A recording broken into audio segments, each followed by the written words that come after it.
What is up, everybody? Sam Dog, the infamous 253, coming at you, joined through this power of speakerphone once again with Dallas Stewart. Dallas, say what's up. What's going on?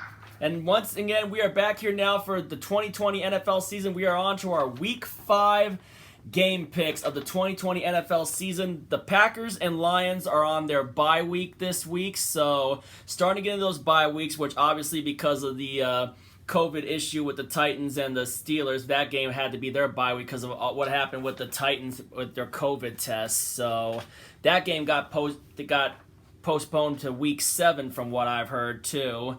So, and I remember me and Dallas had a split on that. They were on their bye, technically.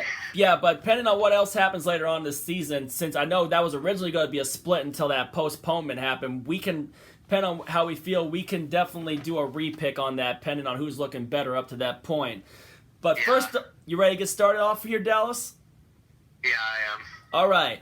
First off, Thursday Night Football. A rematch of two quarterbacks now on different teams that faced off in Super Bowl 52. Tom Brady with the Tampa Bay Buccaneers taking on Nick Foles and the Chicago Bears. Tom Brady, oldest quarterback to throw 5 touchdown passes in a comeback win against the LA Chargers. And then, of course, the Bears, Nick Foles did not look so good in that one. Had a couple interceptions and a loss to the Indianapolis Colts in their Super Bowl 41 rematch. And, of course, the Buccaneers defense made some good plays during that game, too, like on a miscommunicated handoff with Herbert and one of the guys, and then Ndamukong Suh just busted it up, and they were able to recover the fumble, and then they cashed in for the touchdown since they was already in Charger territory.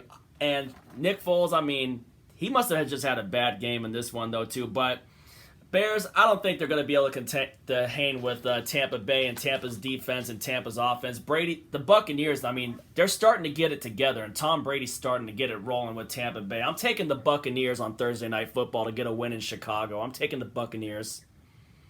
Yeah, I'm probably going to go with Tampa as well to make it 4 in a row. Should be a good game, though. Both teams 3-1.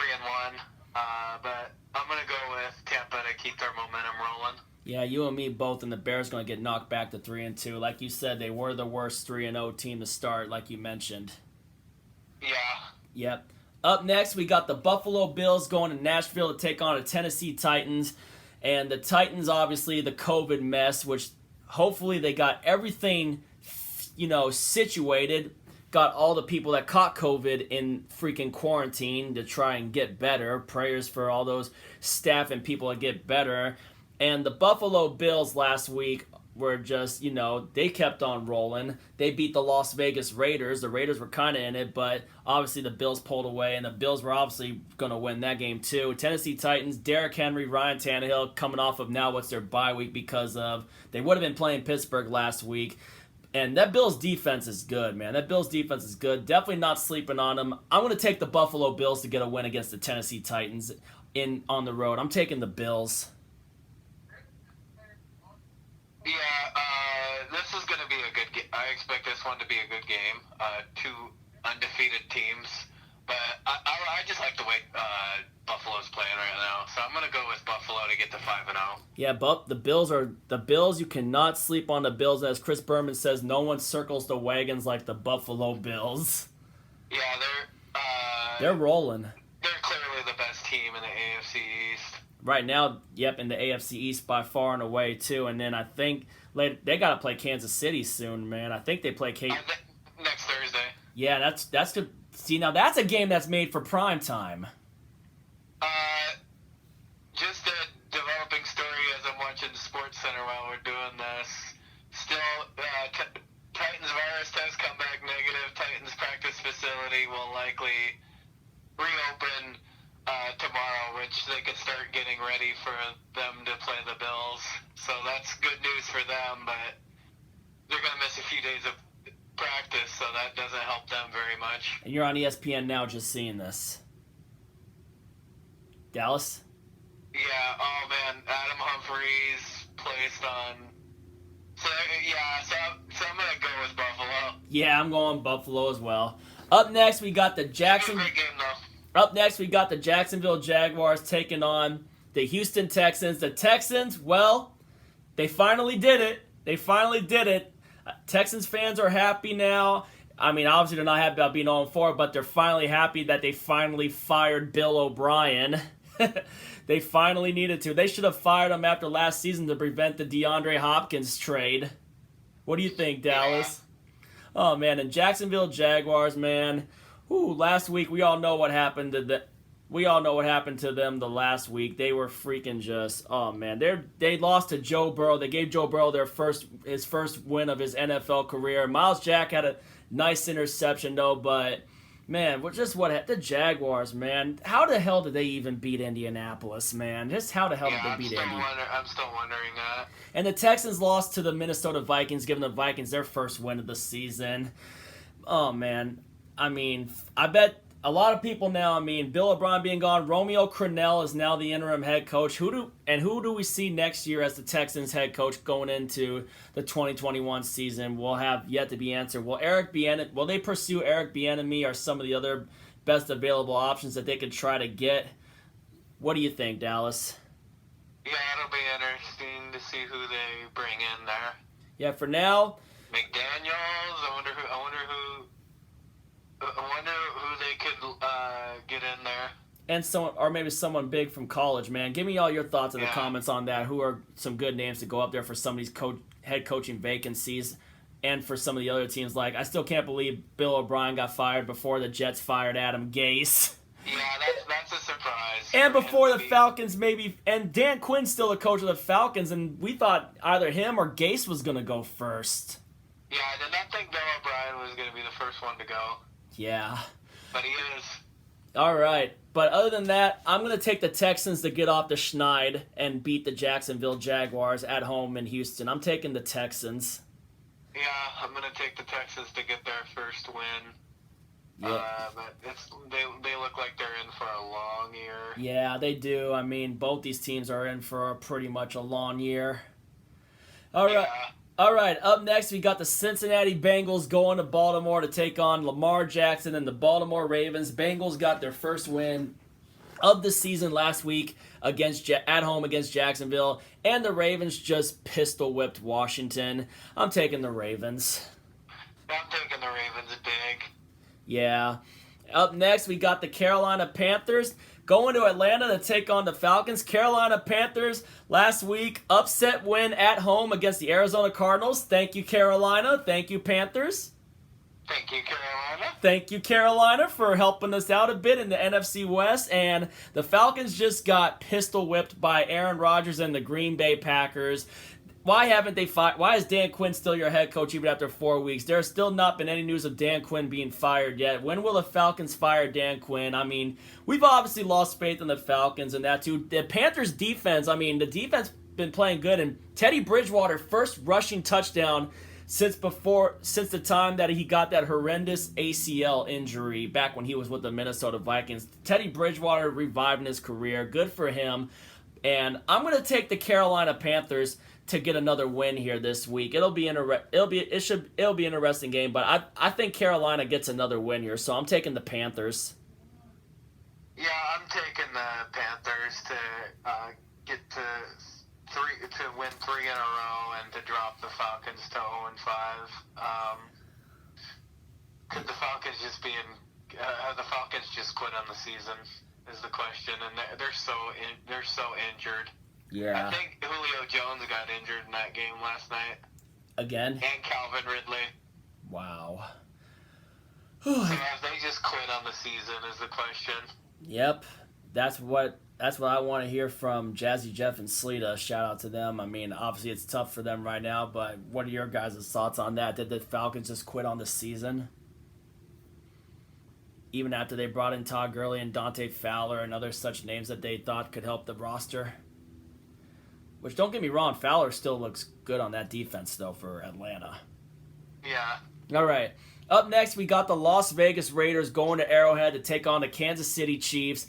The Chiefs obviously won last night, beating the New England Patriots. It was a little close here in the first half, and then Frank Clark got a big sack, and the Patriots had no timeouts, and Hoyer just messed up, and even Hoyer got benched for Jared Stidham, and then Mahomes had 2 touchdown passes in that game, and then Stidham threw his first career touchdown, threw a touchdown to freaking N'Keal Harry, and then obviously Julian Edelman messed up, let one go off his hands just like Greg Olsen did in our matchup against the Patriots. And it was Tyrann Mathieu that, with the house call, pick 6 for the Chiefs, which basically daggered their game against the freaking Patriots. The difference between our game against the Patriots and the Chiefs game against the Patriots is Mahomes had 2 touchdown passes against the Patriots defense, and Russell Wilson actually had 5, man. I'm quite surprised by that. Yeah. Yeah, it was like kind of shuffle passes to like the receivers where I thought it was like they were like jet sweeping in that, but it was a couple shuffle passes to Tyreek Hill and Mecole Hardman, and then obviously Tyrann Mathieu, the Honey Badger, had the pick 6. But regardless, I think the Chiefs will get back to rolling again, and I got them beating the Las Vegas Raiders at home, so I'm taking the Kansas City Chiefs. Yeah, I'm taking the Kansas City Chiefs to get to 5-0 and keep it rolling, and the Raiders' losing streak will go to 3, and they'll fall below 500 in my opinion. Yeah.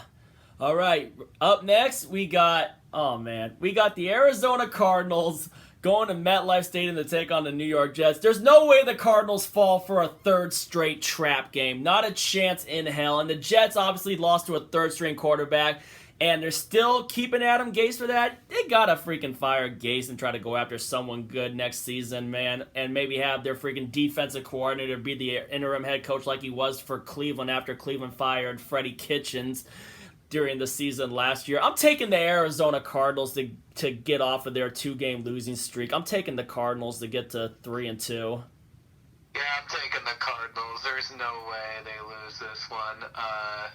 They should just absolutely annihilate the Jets. The Jets have a distinct possibility of going 0-16. Yeah. I can't see a win on their schedule. Me neither, man. Who's worse, them or the Giants?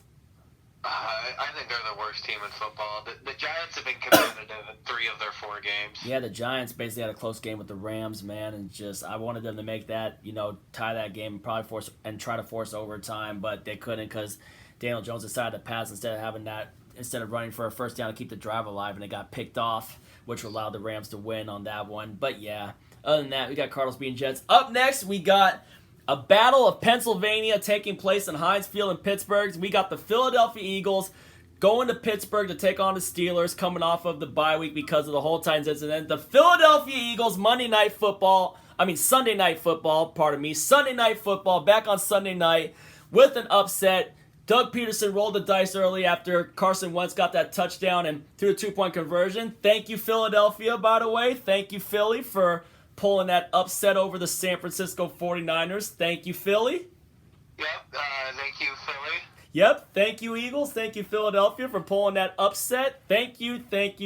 But unfortunately, I think you guys are in for a major letdown against Pittsburgh. I got the Pittsburgh Steelers getting the 4-0 here. I got the Pittsburgh Steelers winning this one at home. But thank you, Philly, for pulling that upset.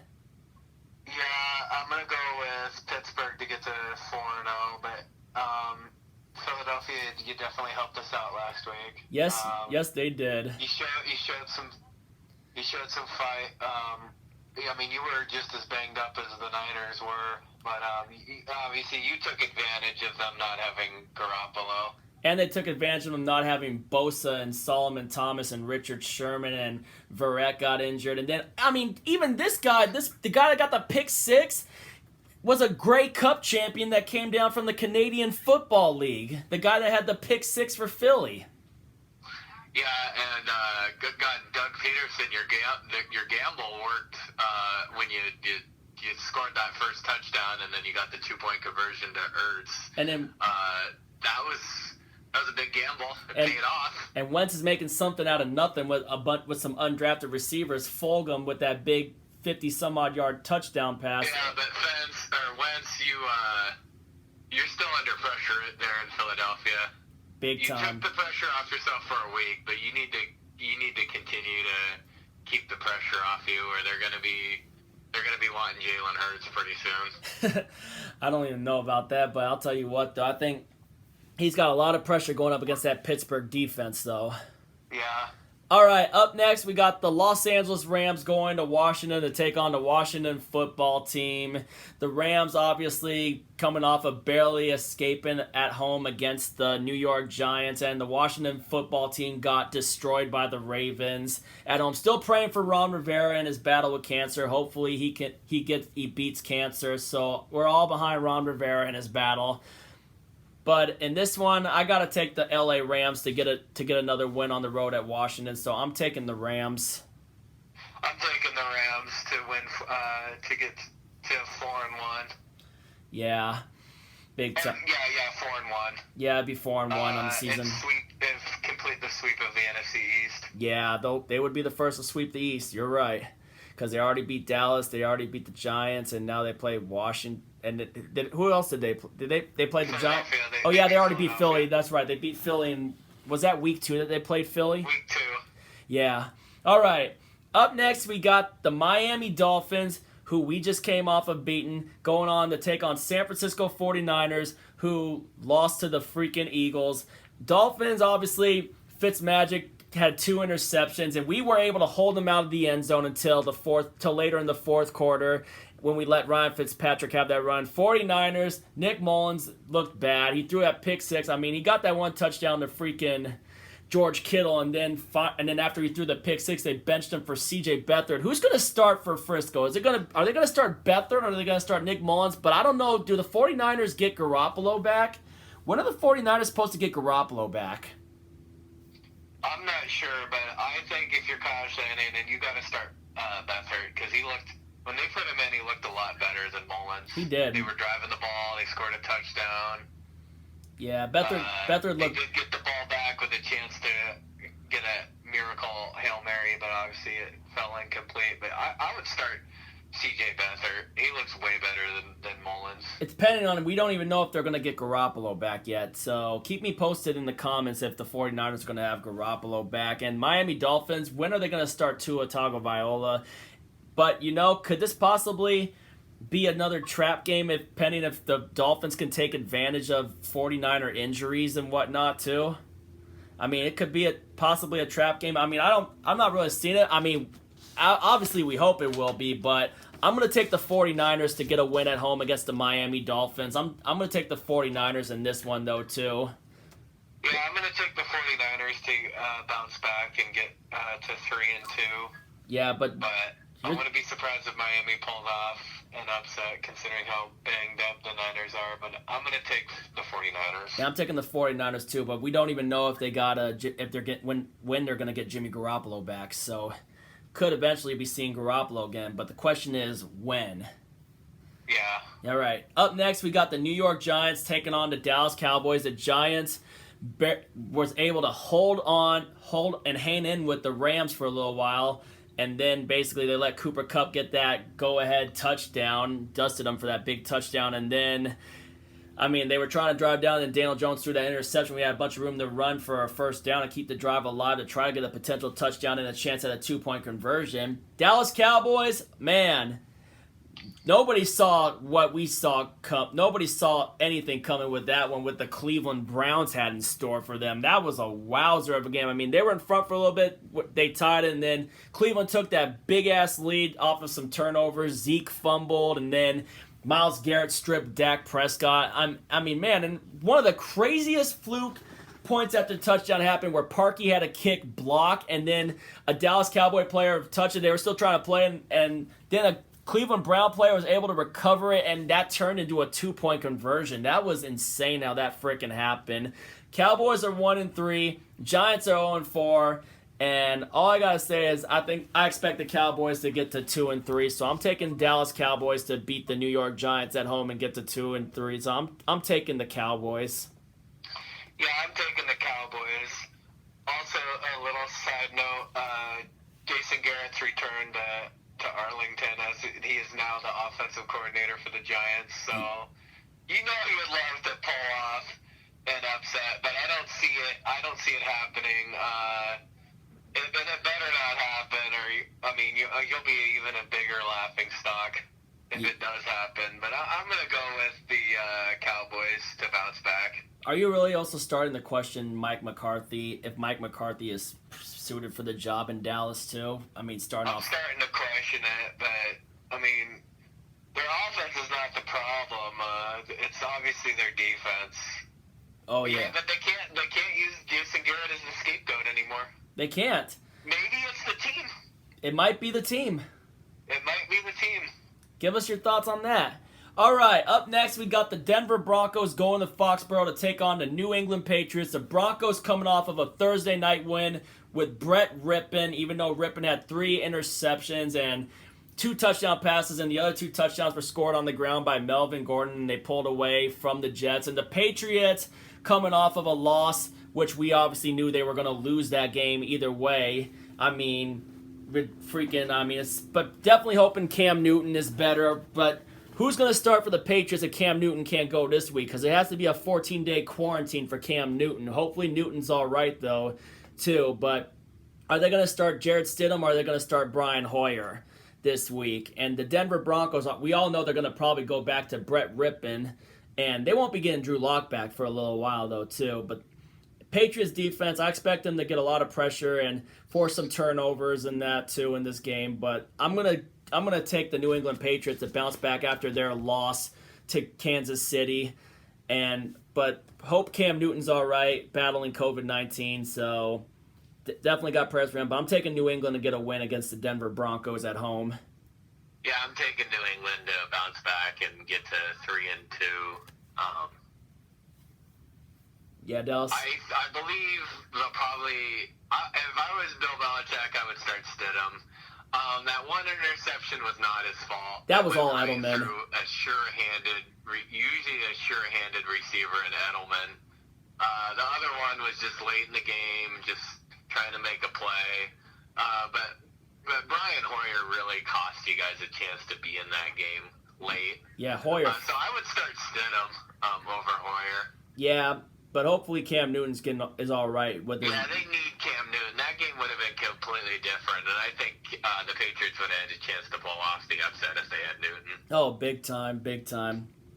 You can tell that they're really missing Cam Newton, and of course, one Tom Brady too. Yeah. Post Tom Brady life is really beginning to hit the Patriots hard. Yeah. But I mean, Cam Newton gives them some hope, though. Yeah. All right.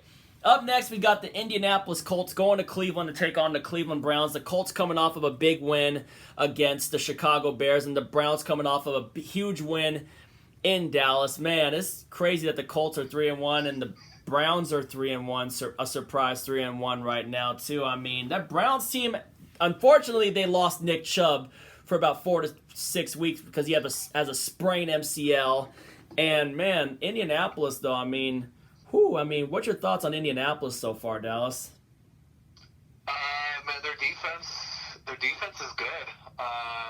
Forced a few turnovers, and Browns defense, I mean, getting pressure on Dak Prescott and forcing some turnovers. They're looking good, too. Oh, man. This is one of the tough ones, man. This is a tough one. Yeah, but if I had to go with, I'll tell you what, even after Chubb went down, Kareem Hunt was still rolling, and even some of their backup running backs were rolling. Odell Beckham Jr., I mean, great play with Jarvis Landry throwing him that touchdown early, and then he got a touchdown on an end around for a 50-yard touchdown run. I'll tell you what, Cleveland's on fire right now. Cleveland's on. They are. And I actually like Cleveland to get a win at home against the Colts, man. I actually like Cleveland this one, so I'm gonna go ahead and I'm actually gonna take the Browns. Yeah, I'm gonna take Cleveland to get 4 in a row and keep their momentum rolling. They've really been playing well since that beat down in Week 1 against Baltimore. But should be a good game. Wouldn't be surprised if the Colts won.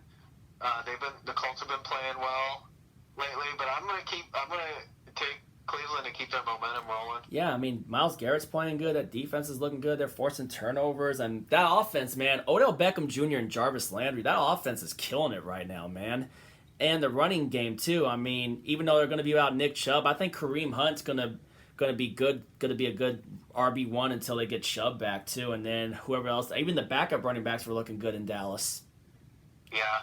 All right, up next, we got our game, the Sunday Night Football game. We got the Minnesota Vikings coming to Seattle to take on the Seahawks. I will be going up there again, hanging out with Big Low and some of the other guys outside the stadium at that food truck again with the TV, watching on the TV again too, and making noise at the north end at kickoff again.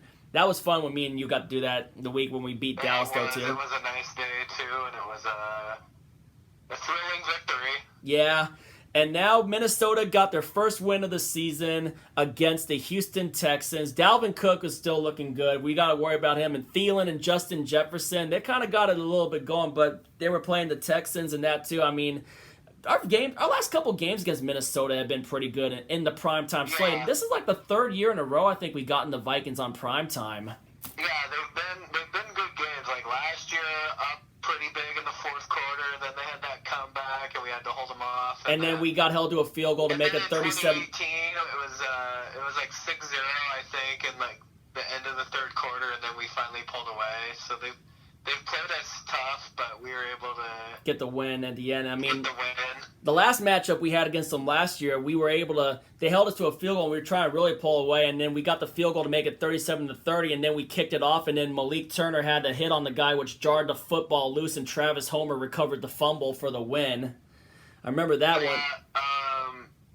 Yeah, they've been. And Russell Wilson has never lost to the Vikings in his career. And let's hope that continues. Wilson's looking hot. He's still cooking, man. If we can, and we still also got to worry about Kyle Rudolph and Thielen and Jefferson and those guys that I may have already mentioned them. They don't have Stephon Diggs anymore, and I think that's really costing them. That was a dumb move to trade Stephon Diggs. And then also they got Yannick Ngakoue on their defense now from Jacksonville. I remember I did a video about that trade at 4:30 in the morning when I randomly woke up, after drinking a Top Gun that night, and just woke up and saw the news on there, and then I turned on the TV and that too, and did a video like 4:30 in the morning about that. Seahawks-wise, obviously, Russell Wilson, 2 touchdown passes, and then obviously Chris Carson had 2 rushing touchdowns. I mean, we came up, it was a little tight, but I'm glad we really were able to just really pull away and kind of have a convincing win, even though we were able to just close it out with ease after Fitzpatrick took it in for the touchdown and winning that game 31-23. And if we can get the 5-0 by the bye week, and I think if it's going to be a tough one if we don't have Jamal Adams again this week, which I would be all right with it, but I'll tell you what, though, too. I know it's going to be tough, but I have a lot of confidence in our offense, man. Our offense is rolling. Yeah. I'm taking the Seahawks. We're taking the Seahawks to get the 5-0 before the bye week. We got to take advantage of Green Bay's bye week right now, since they're on the bye week, and if we can get the 5-0 at our bye week, that's really going to help us out big time. But it should be a fun one on Sunday Night Football. So give us our hometown Seahawks getting a win at home in CenturyLink Field. I'm taking the Seahawks. So am I. Their offense is just rolling right now, and I hope their defense can play like they did against Miami. Where we held them out of the end zone for most of the game until Fitzpatrick ran it in. Except, I don't know why when they get a big lead, they just they play prevent defense. And I get tired of that. I would have really loved to see them keep them out of the end zone. When they get a big lead, don't relax. Yeah, exactly. They did that against Dallas, too. They got a 2-touchdown lead, and then I don't know what it is. They just go into, prevent defense. And it really annoys me. And we got to get pressure on Kirk Cousins, too, and make him make mistakes, and force him to throw some more interceptions like we've done in the last couple of matchups. We got to make Kirk Cousins make mistakes. Bury the Vikings season. Yeah, pretty much. Up next, Monday Night Football, we got the LA Chargers coming off of their loss against the Tampa Bay Buccaneers in Tampa, which they choked, to take on the New Orleans Saints, who had a come-from-behind victory. 35. Did they have 35 unanswered points against the Lions? Speaking of another coach that should be gone, Patricia, I don't even know how they have one win. Yeah, and then also the Chargers, Anthony Lynn, you got to stick with Justin Herbert. Herbert is, even regardless of their loss, Herbert had 3 touchdown passes for the Chargers, and Herbert's looking good. I've been impressed with Herbert. And that too, although they had some costly turnovers. And the Saints, they got down, but you can never count out a guy like Drew Brees and the Saints in that one too. I don't know if they're going to get Michael Thomas back this game or when they'll get Michael Thomas back, but I expect the Saints to keep rolling on this one on Monday Night Football. I'm going to take the New Orleans Saints to get a win and keep rolling. So I'm taking New Orleans. Yeah, I'm taking New Orleans to get to 2 in a row. Get to 3-2 before their bye week. Yeah. And other than that, that's our picks for week number 5. And next week, the Seahawks will be on a bye week. Hopefully, we're at 5. We can get to 5-0 before the bye week and going into the bye week, which would be huge. And we'll be, obviously, me and Dallas will be back again for week 6 picks next Tuesday. And week 6 is our first Red Zone reactions of the year. It'll be me, you, and I'm also going to have Michael Mathis over so we can all react to Red Zone. Yeah. All right, but here's our picks. And no splits. We got Buccaneers over the Bears, Bills over the Titans, Texans over the Jags, Ravens over the Bengals. We got the Panthers over the Falcons, the Chiefs over the Raiders, the Cardinals over the Jets, the Steelers over the Eagles, the Rams over Washington, the Niners over the Dolphins, the Cowboys beating the Giants, the Patriots beating the Broncos, Browns beating the Colts, our Seahawks getting another home win against the Vikings, and the Saints winning on Monday Night Football at home in the Superdome against the LA Chargers. Packers and Lions are on the bye week, so let us know your picks in the comments down below as usual. If you're new to the channel, hit the subscribe button, give the thumbs up, ring the bell. Appreciate all you guys that came in support. And let's just keep the train rolling, man. Appreciate all you guys. Dallas, thank you once again for doing this. Yep, no problem. And also, I want to give a shout out to my good friend Mike Rubin. When he was down in Miami for the Seahawks-Dolphins game, he went to Little Havana in Miami and brought me back some hand-rolled Cuban cigars. Hand-rolled cigars, handmade by Cubans in Little Havana in Miami. Federico Empire Boutique Cigar Factory, Little Havana in Miami. So, man, I cannot wait to smoke one of these, man. Cannot wait. Other than that, Sam Dog the Infamous 253, Dallas Stewart signing out. If you ain't with it, you ain't infamous. And as always, go Seahawks.